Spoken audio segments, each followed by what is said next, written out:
জগন্নাথ মন্দির তৈরির পর থেকেই দীঘায় পর্যটকদের সমাগম বেড়েই চলেছে। বিভিন্ন জেলা থেকে দীঘায় ঘুরতে যাচ্ছেন অনেকেই। পুরুলিয়াবাসীর কথা ভেবে সরাসরি দীঘা পর্যন্ত বাস চালু করল দক্ষিণবঙ্গ রাষ্ট্রীয় পরিবহন সংস্থা।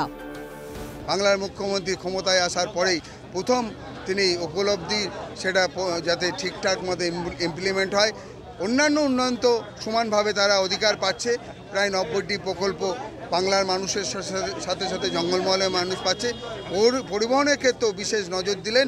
তার আগেই মাননীয় মমতা বন্দ্যোপাধ্যায় পুরুলিয়াবাসীকে দীঘার রথযাত্রা দড়ি টানার সুযোগ করে দিলেন। বিস্তীর্ণ এলাকা সহ বিভিন্ন জায়গার মানুষ কিন্তু এই পুরুলিয়া এসবিএসটিসি বাস ডিপো থেকে কিন্তু তারা বাস ধরে সরাসরি দীঘা যেতে পারবেন।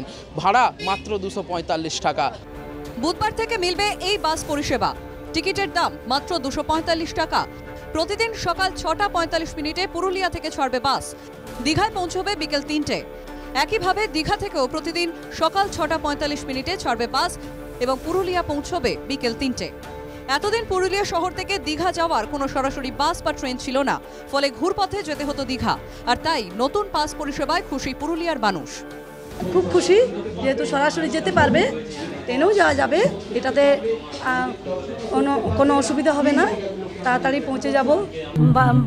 বাসের সুবিধা পেয়েছি, আমরা সকলে যেতে পারবো, কারণ আমরা সবাই ভাড়া দিয়ে তো ভাড়া গাড়ি রিজার্ভ করে যেতে পারবো না, তাই। বান্দোয়ান, ঝাড়গ্রাম, লোধাশুলি, কাঁথি হয়ে পুরুলিয়া থেকে দীঘা ফেরত যেতে পারবেন পুরুলিয়ার মানুষ। নতুন চালু এই রুটে অনেক সময় বাঁচবে বলেও মনে করছেন অনেকে।